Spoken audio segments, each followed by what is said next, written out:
జై శ్రీరామ్, అందరికీ నమస్కారం. వెల్కమ్ టు న్యూస్ అఖండ. నేను మీ కస్తూరి శ్రీధర్.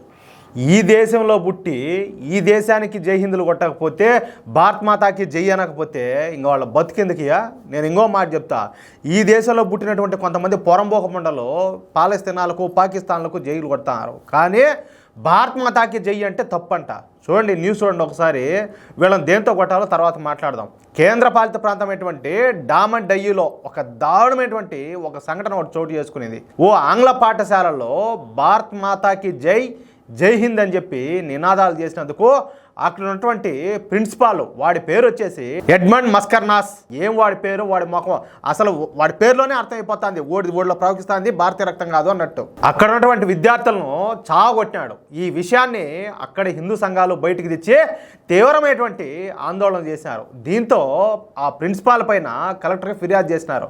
ఉపాధ్యాయ దినోత్సవం రోజున జాతీయ గీతాలాపన తర్వాత విద్యార్థులు భారత్ మాతాకి జై, జై హింద్ అని చెప్పి నినాదాలు చేశారంట. దీంతో విద్యార్థులను ఆ ప్రిన్సిపాల్, వాడు నిజంగా చెప్పాలంటే వాడు దేశద్రోహి.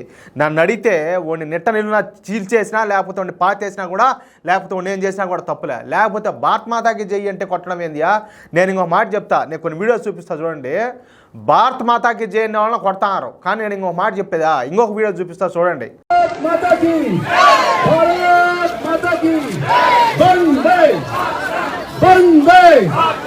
ఆ వీడియోలో ఆంగ్లేయులు, వాళ్ళది మన దేశం కాదు, ఆంగ్లేయులు కూడా భారత్ మాతాకి జై అంటున్నారు. కానీ మన దేశంలో పుట్టి మన దేశంలో మాత్రం భారత్ మాతాకి జై అంటే తప్ప?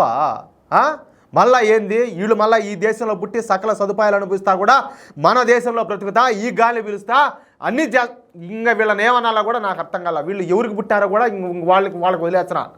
చూడండి ఒకసారి. అయితే ఏ విద్యార్థులు నినాదాలు చేశారో తెలుసుకోకుండానే విద్యార్థులందరినీ కూడా ఓడు పనికిమాలినోడు అందరినీ కలిపి చితకబాదినాడు, పశువులు కొట్టినట్టు. అయితే ఈ ప్రిన్సిపాల్ గాడు ఒకవైపు విద్యార్థులను కొడతా ఉంటే మిగతా విద్యార్థులు తీవ్రంగా భయపడిపోయి పారిపోయినారంట. చూడండి, అంటే ఇంక వాడు ఎట్లా కొట్టుంటాడు అంటే ఒక ఉన్మాదిలాగా ప్రవర్తించుంటాడు. తల్లిదండ్రులు కూడా విద్యా సంవత్సరం మధ్యలో ఉండడంతో తమ పిల్లల భవిష్యత్తు ఎక్కడ దెబ్బతింటుందని చెప్పేసి ఇంకా తప్పనిసరి పరిస్థితుల్లో వాళ్ళు కూడా సైలెంట్ అయిపోయినారు. అంటే స్వార్థం. అదే కానీ ఓడిని పిలిచి చెప్పుతా కానీ కొట్టింటే ఓడి కాకపోతే ఇంకోటి వస్తాడు ప్రిన్సిపాల్, ఏముండదు, ఇంకోడైతే తప్పు చేయడు కదా. మీరు గమ్మునున్నారంటే ఓడికి ఇంకో సరే ఊరు ఏం లేదు అని చెప్పేసి ఓడిని చూసి ఇంకోటి ధైర్యం వస్తుంది, ఇంకొకటి కానిస్తాడు. ఆ మాదిరిగా తప్పు మనలో ఉన్నది, ముందు మనకు రావాలి బుద్ధి, సిగ్గు అది. అయితే అక్కడ ఉన్నటువంటి విశ్వ హిందూ పరిషత్ జిల్లా అధ్యక్షుడైనటువంటి భరత్ సోలంకి మాట్లాడుతా ప్రిన్సిపాల్ తీరుపై తీవ్రంగా మండిపడినాడు. జాతీయ గీతం ముగిసిన వెంటనే విద్యార్థులు భారత్ మాతాకి జై, జై హింద్ అని చెప్పి నినాదాలు చేశారు. దీంతో ప్రిన్సిపాల్ పిచ్చి పట్టిన వాడి మాదిర ఒక పిచ్చి కుక్కలాగా విద్యార్థుల మీద పడి చితక్ కొట్టినాడు.